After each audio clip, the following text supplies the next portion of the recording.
So hello everyone. Today we have with us Mr. Sushil Krishna. He is 20-year-old. He has done his BTech in mechanical engineering. He is a yoga instructor. He also has his own startup named My Learning Experience. So first of all, sir, welcome to my show and thank you so much for coming. I'm really glad to be here, Akshansh. Amazing introduction. Thank you so much for that. Yeah, let's see how this conversation goes. I'm very excited. So first of all, sir, can you tell our audience what is yoga? Well, the word yoga comes from Sanskrit, and the literal translation would be union. And when we say union, we talk about the union of the body, the breath, and the mind. So three things. And this union brings together a lot of harmony and peace in the body. Now, the union in yoga can also be referred to the different levels of existence that we have, the mind, the memory, the body, the soul, all of those things as well. So, yoga is a very holistic way of life that looks in at making the most out of everything that you do. Yeah, that's yoga. So sir, many a times people confuse yoga with meditation. So can you tell us the difference between both of them? Sure. So usually yoga consists of the activity. So doing anything, right? So either it could be doing the yoga postures, the physical aspect of it, or it could be doing anything that you do with a yogic mindset. So Ayurveda, all of that comes under yoga too. Whereas meditation, on the other hand, is dhyana, right? It's being in a restful state. And this meditative state comes from a level of effort. So what you do is you sit with your eyes closed, and then you put some effort in, and then after a little while you let go of that effort and reach a state of effortlessness and rest. So that is meditation. Now meditation can also happen when with your eyes open or when you're moving around. Those are just different levels and stages of meditation, but usually what you do is you sit down and you relax, keep your eyes closed, and stay with yourself. So yoga is more the activity and meditation is more the relaxation. So how did you build interest in yoga? Like when did you decided that you want to do yoga and when did you decided you want to become a yoga instructor? Okay, so I never decided I wanted to do yoga. When I was 8 years old, my mother sent me to a yoga class. It was by Art of Living Foundation. And I went, it was fun. There was a lot of games and everything. We learned some yoga there, but I had a lot of fun. So then I continued going there. I've been practicing the breathing techniques and the meditation that Art of Living taught me for a long time. I went to university, and these different techniques were the ones that helped me stay true to myself. Because at university, like everybody knows, you can get lost so easily, right? You lose who you are, you lose the path you're trying to be on. And yoga and meditation helped me stay true to myself and even find who I really am. So then when I came back, and I was supposed to start my master's last September, but then because of COVID, I decided to take a gap year. And in that gap year, I realized that a lot of people our age, in their early 20s, in their late 20s, early 30s, they need yoga because it's a nice stress buster, and also it gives them that extra tool that they need to guide through life. And so I decided to become a yoga instructor, and I only recently became a yoga instructor. I became an instructor in December, but before that, I've been volunteering and teaching yoga under different teachers for a lot of years. So becoming an instructor was just a step forward. There's a lot more work to do to spread the message, but yeah, that's why I got into yoga. So sir, as you told people our age they need yoga. So what are the common problems that you notice in the people of our age? Well, let me throw that question back at you. What do you think are some of the problems you face in life?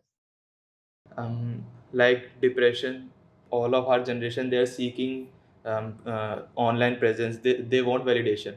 When they see other people doing stuff that they can't do, they get depressed. Hmm.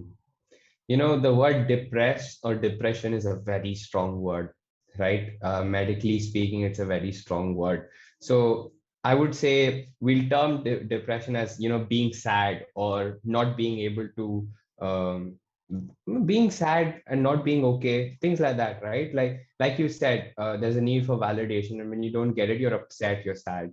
So let's use those words. And when we do that, so that's one aspect of the difficulties we face, correct, like you mentioned very rightly. And the other aspect of difficulties we face is like indecisiveness. Those are things that we all struggle with. So yoga and meditation gives you this strength, the ability to understand who you are. It gives you self acceptance, it gives you more knowledge about who you are and yourself. It helps you understand what your strengths and weaknesses are, and it also helps you find ways in which you can get better. Now, when you take these skills and then you put it in life, if you feel like you need validation, you are able to get that validation from within. You don't need anybody else to tell you you're good enough. And then when you're feeling upset or when you're feeling sad, low because of the things that happened in life, you decide to sit, meditate, re-energize yourself, and see how I can take this problem and convert it into something that can help me and find a solution. So yoga is a tool that you can use to navigate your way through life, especially in times like this when decision making and trying to do the right thing is becoming harder. So, sir, what changes can one notice in themselves if they are practicing yoga? What major or minor changes can they notice in themselves? So the it's a very cool thing about yoga is that it's very mysterious in the way it works. So because you can make yoga your own, right? You can shape the yoga and meditation for your needs and yourself. So then what happens is the benefits and the different experiences you have is very unique. So Akshansh will have one experience, Sushil will have another experience, and someone else will have another experience. So it's very hard to figure out like who will have what kind of experience. But a very generic basic benefits would be like peace of mind, clarity in thought, a healthier body, more flexibility, stress relief, relaxation, yeah, and all the other things I've spoken about until now. So benefits as such would be very unique to you. So you will have to experience yoga to figure out what the benefits are for yourself. So, sir, what yoga asanas will you recommend for our audience that they should practice daily, irrespective of their age, body size, and all? Well, it's hard to start mentioning them because many people might not understand.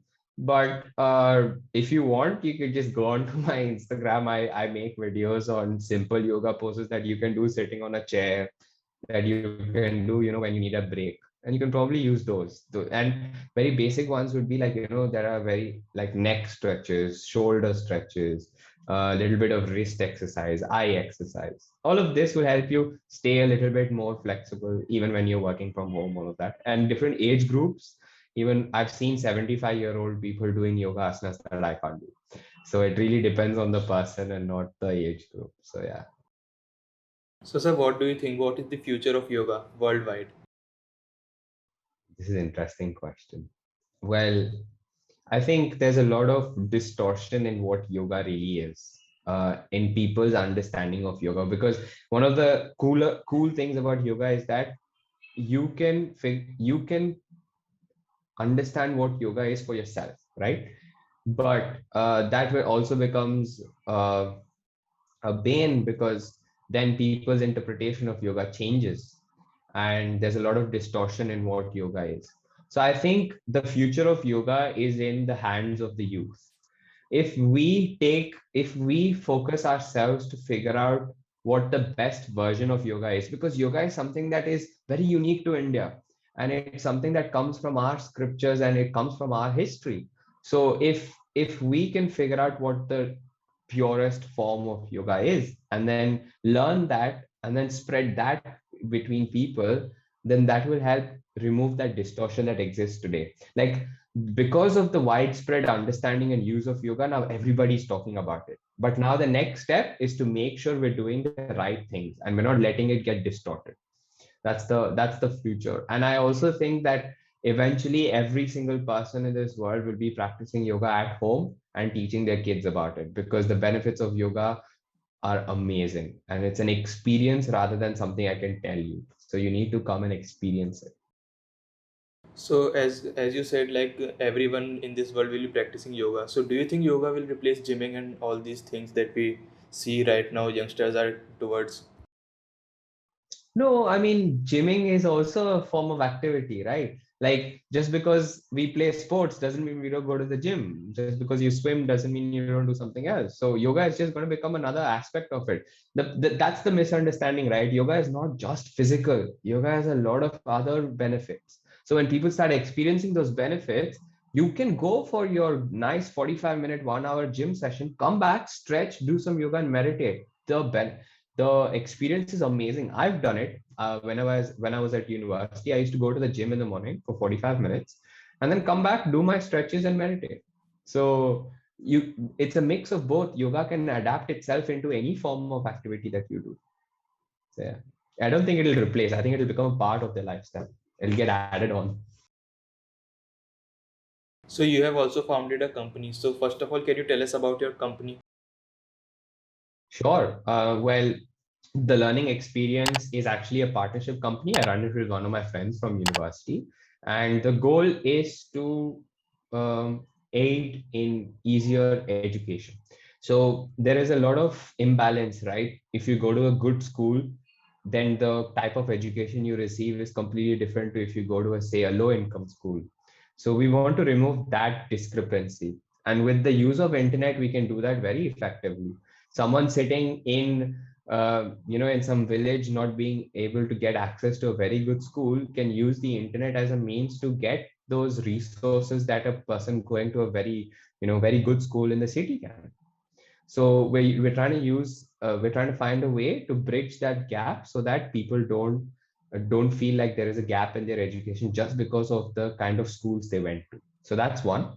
And the other one is making sure that the generation that is studying right now is well equipped with all the skills necessary to face the future.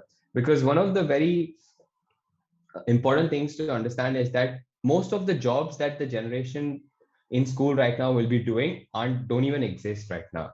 Like when we were in school, becoming a YouTuber or a creator had just started coming up. It wasn't a career opportunity, but now that is a career path. Being a content creator is a very viable career path.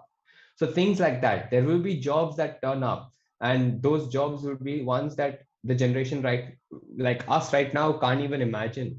So then in that case, if the jobs that are going to exist later in the future are ones that we can't even prepare for, then it becomes our responsibility to make sure we have all the skills to be able to tackle situations like that. So those are the two things that we'll be focusing on: making sure you're future proof, and also at the same time getting the best kind of education you can, no matter what your income status is. So how did this idea of starting a company came to you? Like, is there a particular story behind it?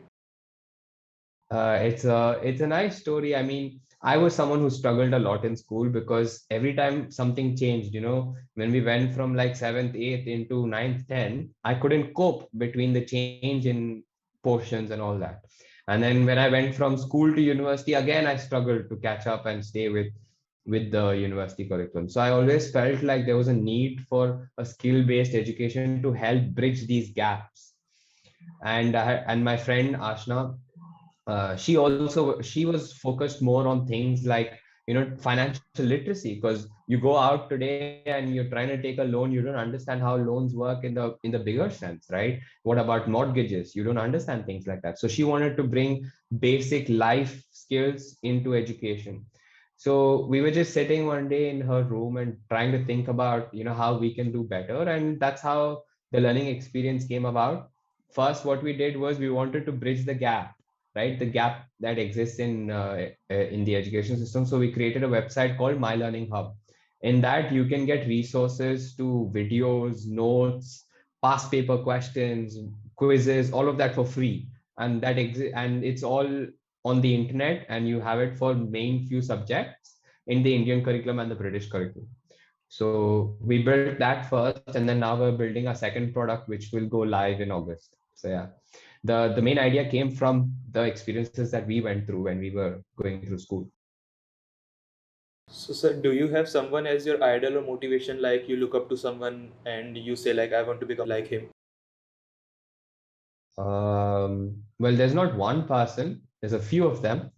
Um, I see I see the way that my dad works. and I love his work ethic. So I've tried to incorporate his work ethic into my lifestyle because I've had very poor work ethic before. I I did everything last minute, never did anything properly. But recently, I've been working really hard on building up my work ethic so that it's viable and it helps me do my reach my goals more effectively. So one is my dad, and if I have to think about someone more famous, I think I'd look at Gary Vee. He's been someone I recently found, and his thought process is so next level, right? He looks at things from a futuristic perspective. Like things that are working right now can stay working right now, but what about the next? What about the next thing? Think of the bigger picture, see how things can happen in the bigger picture. And he really motivates you to go and do something instead of just thinking about it and sitting around. Like, for example, you've started a podcast and you've got amazing guests speaking on them. And that takes a lot of courage. Not many people, so many people have ideas for podcasts, but they don't start it. So, this attribute of starting something is what he promotes. And I love that. And that's been something I've inculcated into my life as well. Sir, founding a company is very difficult, like you have to face many challenges. So, what's that one thing that keeps you motivated? I think the end goal. So, I think it was like 4 or 5 months back. I was so confused to what to do with the company. I didn't know where I wanted to go. I was very lost and I stopped all the things that were running in the company because I didn't know how to handle it. And we sat down and I just introspected and tried to find out what my main goal with this company is. What is that we're trying to achieve? And then when that goal became clear, it was easy to then motivate myself because say we're working on something very small in one of the products and it doesn't work. You can easily get demotivated and we won't feel like working. But then you take a step back, look at the bigger picture, you look at your goal and then you're like, okay, if I continue working on this, then I can reach that goal. So let me continue. So I think understanding my bigger goal and why I'm doing something has been the easiest thing to motivate me these days. So yeah, that I say that is the motivation. So, recently you have also started creating content on Instagram. So, how this thought came to you? Um, like I said, in December last year is when I posted my first video, and it was interesting because I never understood that content creation actually helps you reach more people rather than just being numbers and brand endorsements and making money. What it does is it helps you reach people, amazing people out there that you'd never meet, right? Like we both would have never met if not for Instagram and if not I was making content. So I love networking, I love meeting new people, and I realized that if I can offer something that I have to more people out there, then I can meet these amazing people and get to know them. So I started making positive videos because I felt like there was a lot of negativity out there, and I was using my learnings in life and speaking about it, so that if people who are going through something similar can also take some inspiration from it. And then I started making videos on yoga because I felt like that is something people get that can help people a lot. So yeah, the whole idea came about because I wanted to help people, and that's what we've been doing. And a byproduct has been meeting amazing new people. Like yesterday, I did a live with a content creator called Sharanya Sharma, and she's another amazing young mind who's trying to help people out there. So I would have never met people like this if not for content creation. So yeah. So, sir, what are your future plans? Where do you see yourself in 5 years from now? This question is my favorite because I'm someone who uses my intuition and gut feeling. So if I feel like I need to do something right now, I'll do it. And 5 years is too long a time for me to see. Like I know what I want to be doing, which is to help people using engineering solutions because I'm an engineer at heart, and my main skill is problem solving. If I see a problem, I can come up with a solution for it, or I know how to build a system around to bring a solution forward. So that's what I want to be doing eventually, which is to help people. And if you see, I've started doing that right now. So whatever happens will happen, but the end goal is to keep doing that. That's not just for 5 years, that's for the entirety of my life. But my next immediate future plan is to go do my master's in September at University of Bath. So, in which field you are planning to do your masters? Design engineering. So, sir, what will be one last advice that you would like to give our audience? Hmm. Be true to yourself. Like the world out there has a lot of expectations and a lot of people saying, try to be like me, or there are a lot of idols and people who motivate you out there. But it's very important to figure out who you really are and be true to that.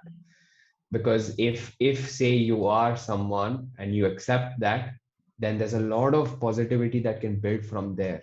You might be someone that the world needs next, but because you are so clouded by everybody else's expectations, you're not able to bring that out. So be very true to yourself and accept who you are, so then you can move forward and grow. So, sir, once again, thank you so much for coming. It was great talking to you. I really learned a lot from you. I hope our audience must have also learned something from this podcast. Thank you so much, sir. Absolutely. I really enjoyed your questions. I really enjoyed talking to you. I hope we can continue this relationship further, and I hope your audience enjoyed having me on. Yes, to the future. Sure, sure. Thank you so much.